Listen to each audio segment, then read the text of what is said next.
Welcome everyone to the Circle Debate Podcast. This is the devious one Ivan C here, alongside with my brother from another mother. He's the director, the one and only CK1 Chris Kennedy.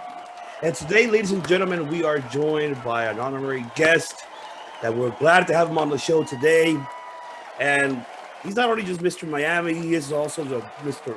Royal Enforcer for the royal family, for Derek King and Ms. Black. But also, he could be your girlfriend's favorite wrestler. And I'm going to tell you why. Because he is delicious, fan vicious. How are you? I'm well, guys. How are you, Ivan? Good. I've been bringing my girlfriend to pro wrestling events. She didn't know I was such a fan when we started dating 4 years ago, and now that we get to go out to events, I'm real nervous to bring her to Memphis.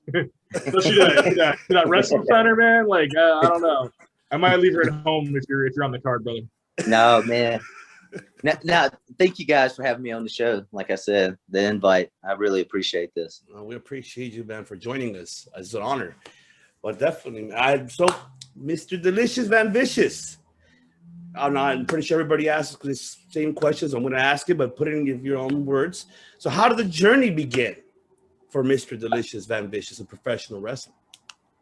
Well, I mean, to be honest, I grew up around it. Like I said, I had a cousin who did it. The guy who actually trained me was married into my family. So at an early age, I was at shows 5, 6, 7 years old at independent shows and just seeing the entertainment and how everyone was interacting. So it's been a part of my life, all the pay-per-views, watching, growing up. I mean, like some of the classics, around that time.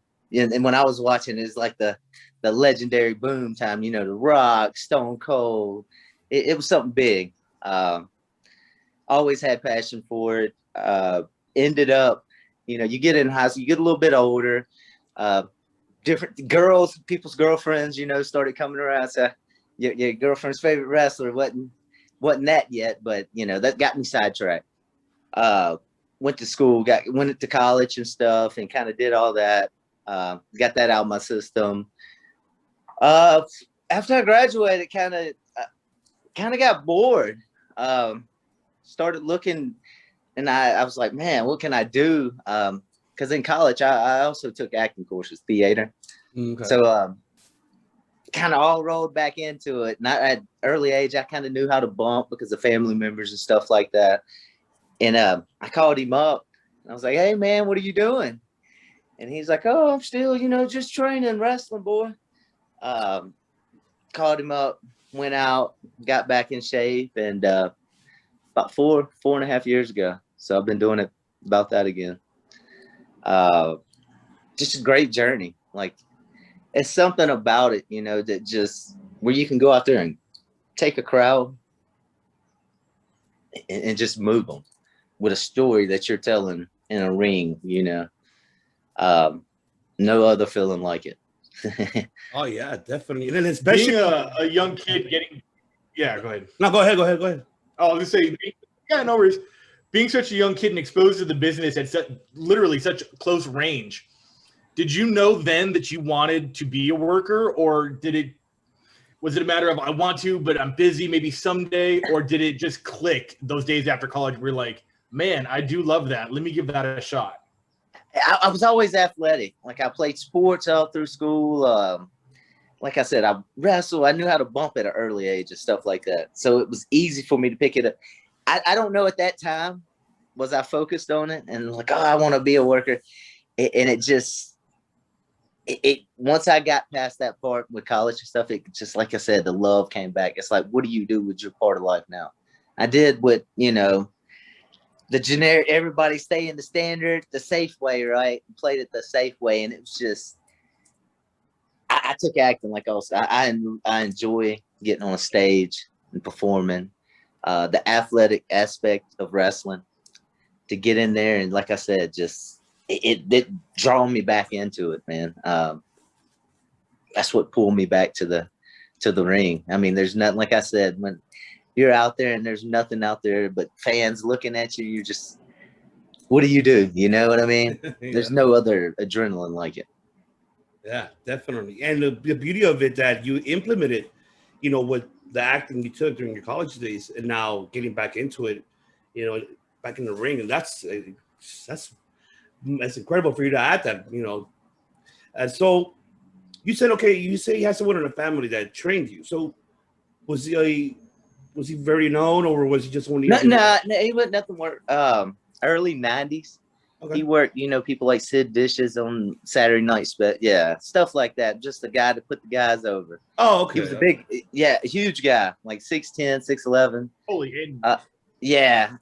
I mean, that was my era. I grew up a generation before you in the next generation. So Yeah. we may know him from even just in that capacity as being as a developmental talent, you know. So you don't have to name drop if it's personal, but I'm sure. It was a guy named Richard Bailey, Mountain Man Bailey. Just a big guy. Yeah, he was just put the guys over. Came in and helped the talent like Sid Vicious. You know, he's got a match on the internet with him, but just a huge guy. That's the first thing that popped up right there. Yeah. Yeah, I mean, so the old school mentality, like being trained by him, you know, it gave me that old school feel, and I try to bring that still in my style and what I do, and try to throw in the new age moves and stuff, and try to make it. Okay. So when you got back into it, what facility did you actually start to go ahead and train? Where did you actually go to, or did you even go to a training development school to be like, hey, I'm knocking on the door that, you know, I want to go ahead and get into professional wrestling? I started back, like I said, I trained with him in the ring in his gym. And I started doing independent shows, getting back and just started doing shows.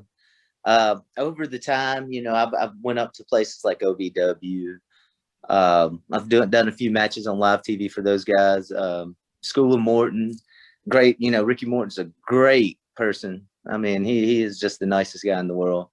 Done some stuff with them, and you know, that's all learning experiences. When you get around some of the legends like that, you know, you can definitely pick up a world of knowledge.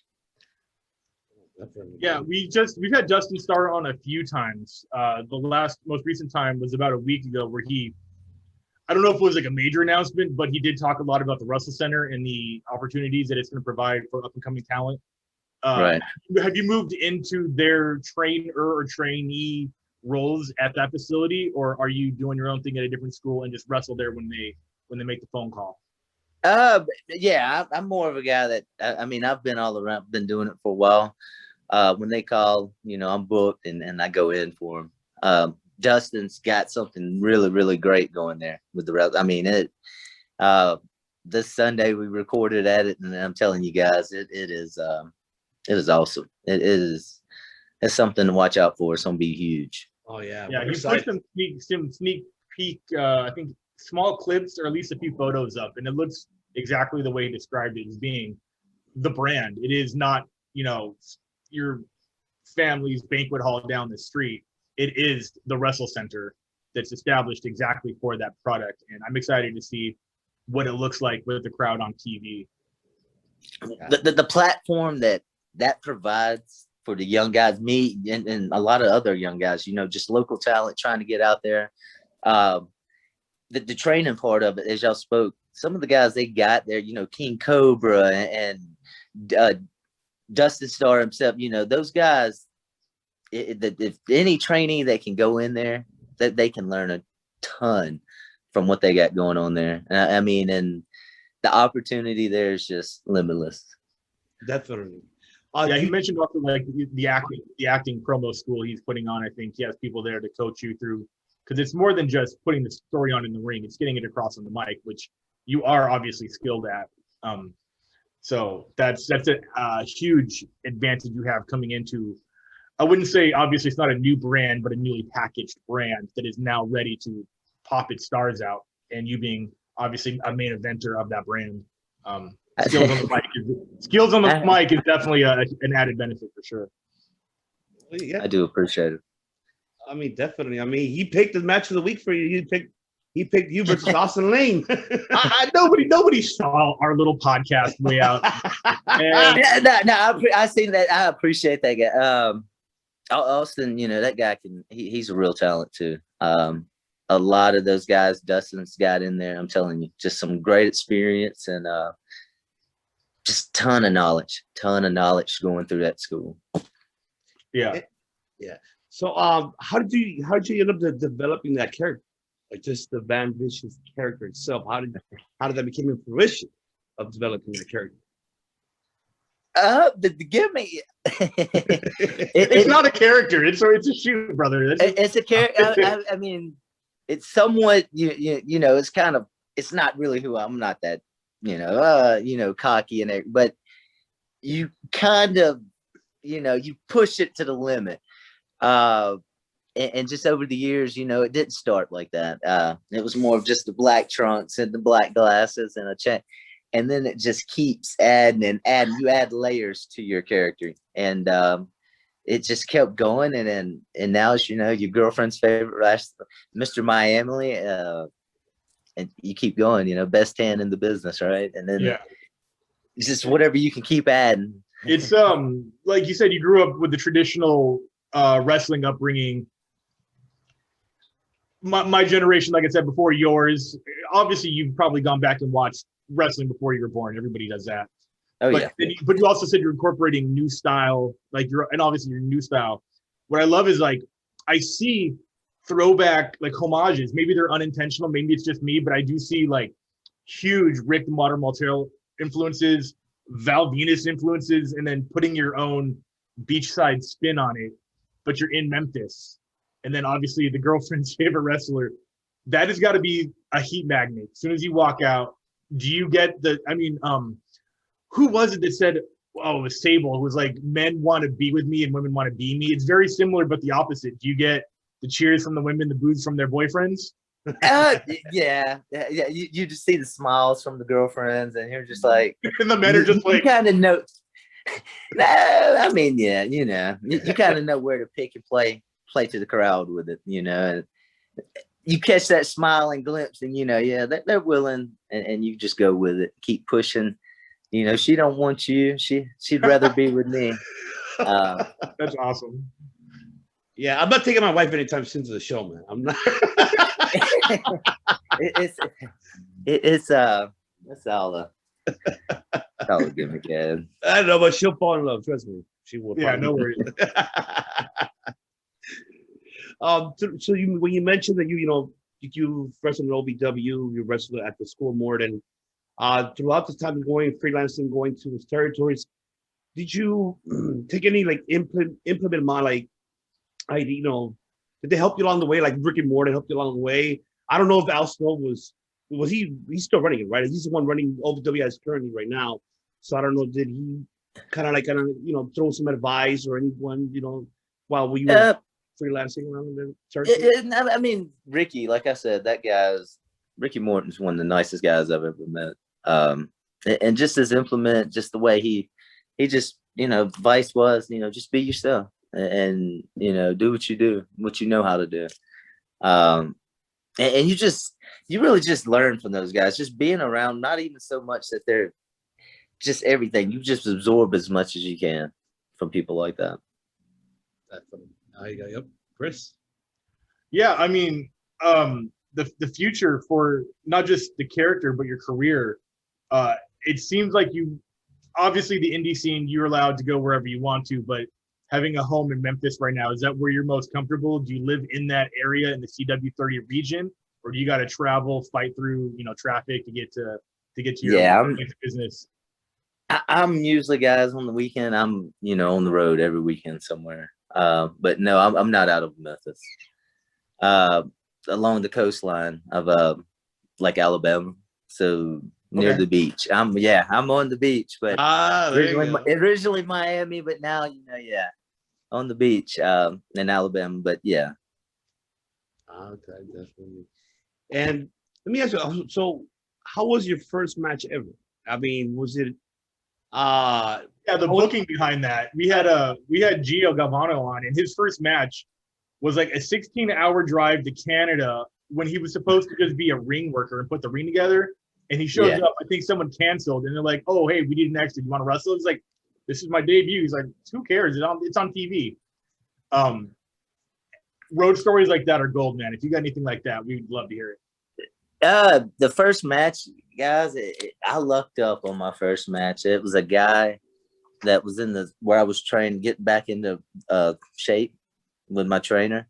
It was just a guy there that, helped hands on. And I ended up, like I said, I lucked up. It was actually, went to Pensacola, Florida, and not named Roman Reigns' dad. It was his show, Sika. Yeah, that was one of my first shows. And I lucked up and was able to work the guy that I'd been training with. So it was a smooth match. I did a couple flips and stuff like that. So it was one of those, even though it was the first match it was an awesome match for me. And that kind of just having that match right there, that's when I knew this is what I wanted to do. This is what I'd been missing. So I saw one of your early Instagram posts. I don't know if it was that specific match, but you have a spot where you hit a moonsault. I think it's off the second rope. I think it was the top rope, and they sort of back up out of the way like they're dodging it, and then you follow up with that standing moonsault. Give the old double dose right there.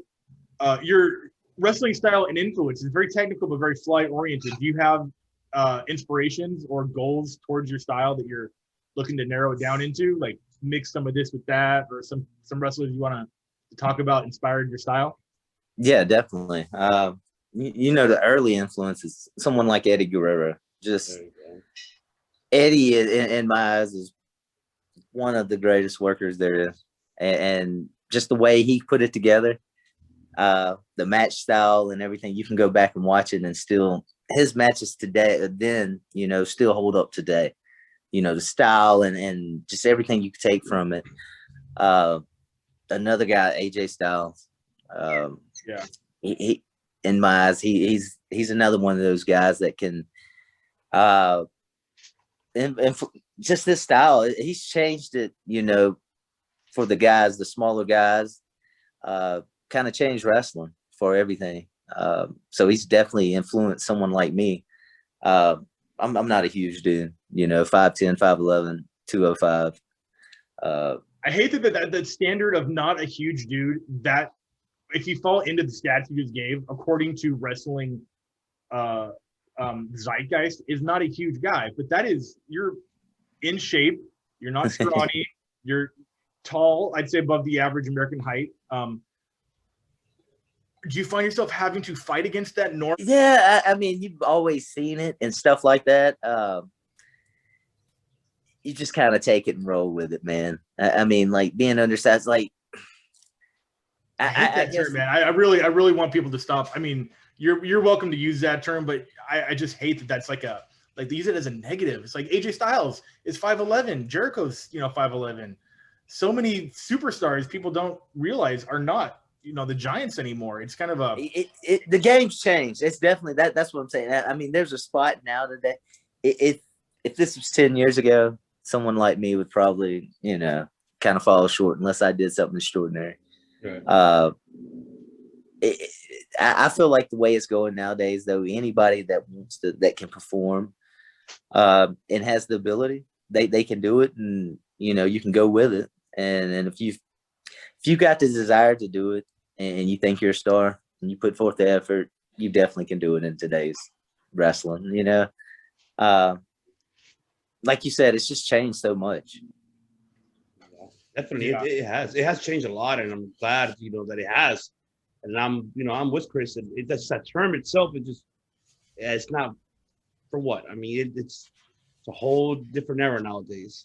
Yeah, especially when the fans are dictating who they get to cheer for now. Like the evolution of the smart fan, and I hate to use the term smart because that usually is like an asshole who's a know-it-all, but with the advent of like Ring of Honor and DDT and even NXT, AEW, the X division, go back to AJ Styles in the X division. He was running that division back when it was him, Samoa Joe, Kazarian, Christopher Daniels.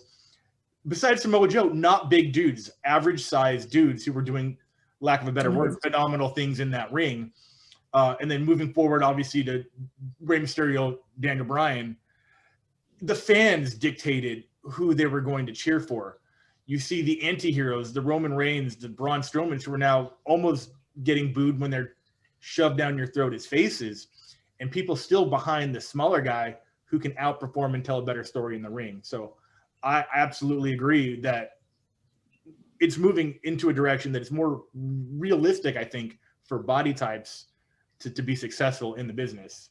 It's more, it's not really, it's more if you can work, guys. If you got the gimmick and then you got the entertainment factor, and can get in the ring and just work, Yeah, definitely.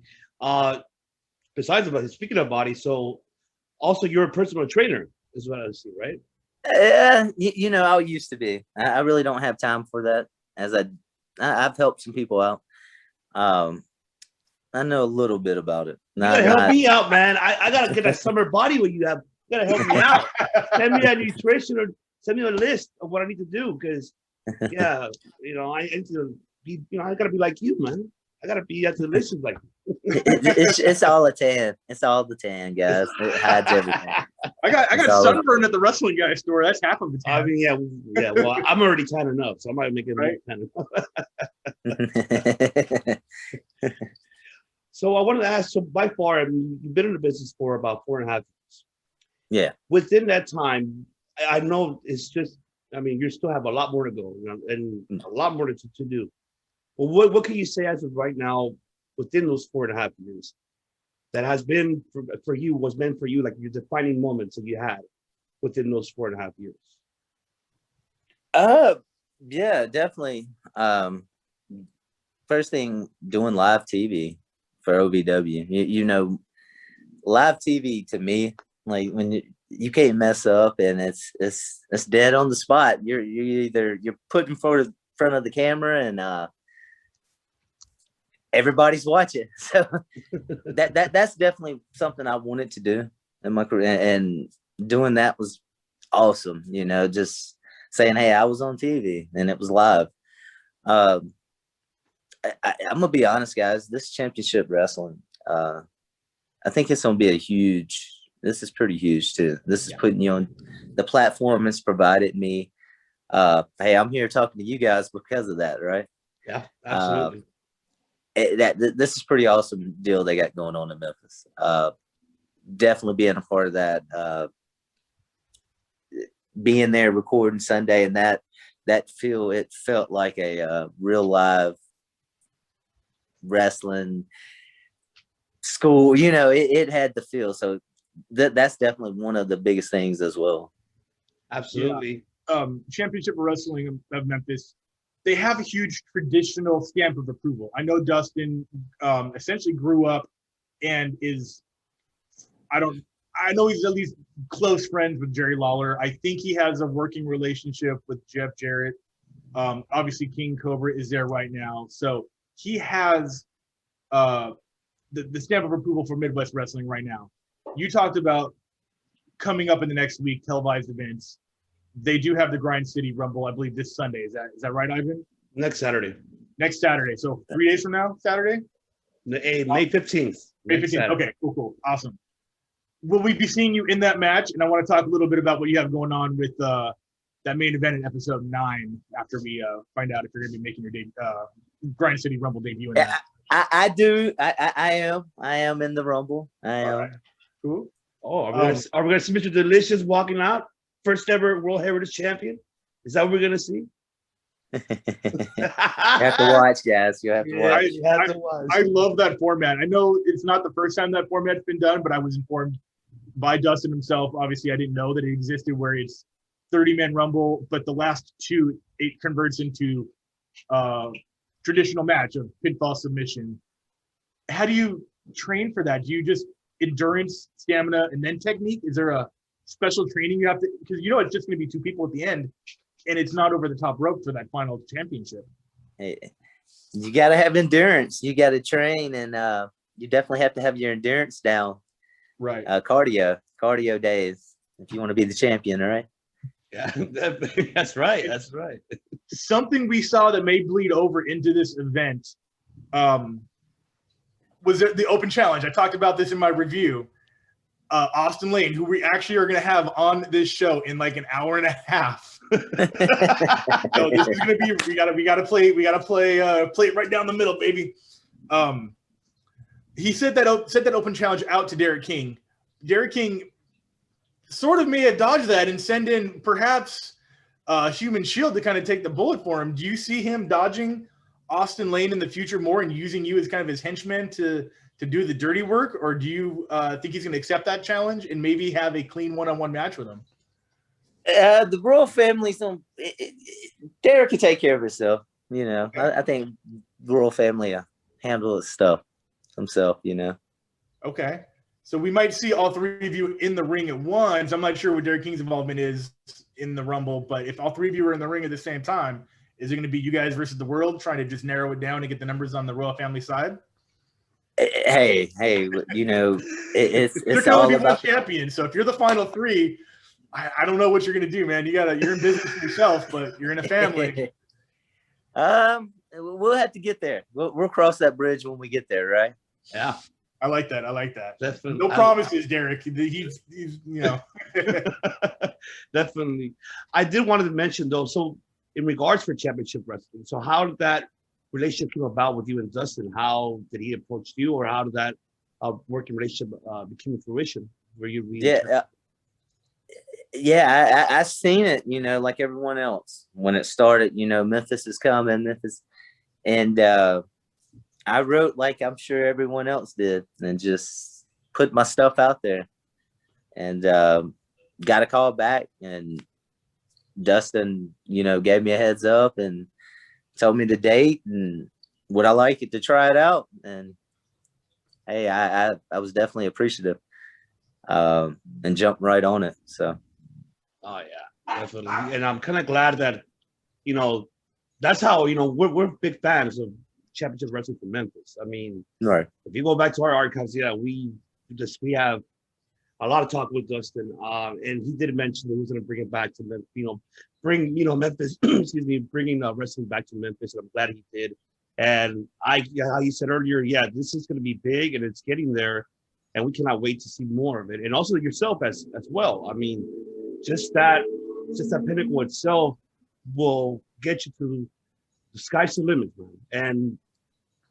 And then that's why, like, this is another question I would like to ask you. If you had the opportunity, your dream match, where and what type of match? Are we talking fantasy, like any wrestler ever, or someone right now? Could be the past or present. Someone he could run into in the locker room. Could be past, present, current. Could be anyone. If I'm gonna be honest, if it was the past, guys, Eddie Guerrero, I would just that guy could teach me so much, and probably walk me through the greatest match of my life, I'm sure. Yeah. I mean, just the stuff he could do in the ring there's no one else like him, I don't feel, storytelling. Yeah, for sure. Yeah, definitely. Before the whole global pandemic, I know that you've before the whole shutdown happened, I know that you have wrestled for other different territories around the Mississippi area. Yeah, no name dropping, but any funny stories down the road? Anything that occurred? Any funny? Even with the crowd? Yeah, you did get to wrestle for a crowd prior to pandemic, right? Like you didn't debut. Yeah, I've wrestled. Yeah, I mean, I was running strong, like I said. There's a few wrestlers we had who I think debuted not in front of the crowd. I think Gio, we had on a couple of weeks ago. One of his first matches, besides the one I told you about, I don't think he's had a lot of matches in front of crowds until this year. Yeah. That's tough, guys, for the guys that's broken, and because an empty arena is it's such a different feel than from wrestling and from a crowd. You can feed off the crowd and you know, take the match where you need from their reaction and just give them what they need. But when you're in a empty arena, and I did, you know, during the pandemic, I did a few empty arena, you know, recordings and stuff because there just wasn't anything to do. And it just, for a new wrestler, I really feel sorry because it's a difficult thing, difficult to, it doesn't give you a chance to really tell the story with it, you know? Yeah. Yeah, because you can call auto. I mean, I don't want to break that fourth wall. I guess we sort of can. It's 2021, but you can call audibles like they're not vibing off of this. Take it here, take it home now, extend it. You know, that, or even for your own work ethic, this move did not work. This entrance did not work based on the crowd reaction. You did not have that connection. You're just almost left not being able to self-improve based off of Right. that. Yeah, and you're just going out there and just going through moves, and you're putting on a match, and it just, like I said, anyone that's how they broke in, you know, that's definitely, I feel like it would be more difficult on someone. Yeah. So so before that, so any funny stories that occurred down the road, you know, traveling for these territories? I've been around. Yeah, I'm trying to think of a good one for you guys, and I'm like, man, you put me on the spot. It's a debate. We're a circle. That's the best we have. That's what we do. Are there still like locker room prank wars? Do people still like hide underwear or throw boots off of bridges and shit like that? Any of that? God, not to that degree. I mean, of course, there's always that, but I don't think anyone's throwing boots off of the bridge anymore. No, yeah, that's good. Because boots are expensive, by the way. $200 at least for a cheap pair. Oh yeah. Yeah. I mean, you still have your silly, you know, jokes and pranks here and there. But for the most part, guys, if y'all wouldn't have put me on the spot, I could have probably gave you a good story. But no worries. All right. Probably, go ahead. No, go ahead. I'm sorry. Go ahead. That, like I said, probably just always being on the road, just, you know, meeting all the boys in the locker room, and there's just always, you know, something funny going on. Okay. Yeah. Yes. Last question that I would like to ask. So, what are the goals for Van Vicious 2021? Goals for 21. Definitely keep pushing forward in the business.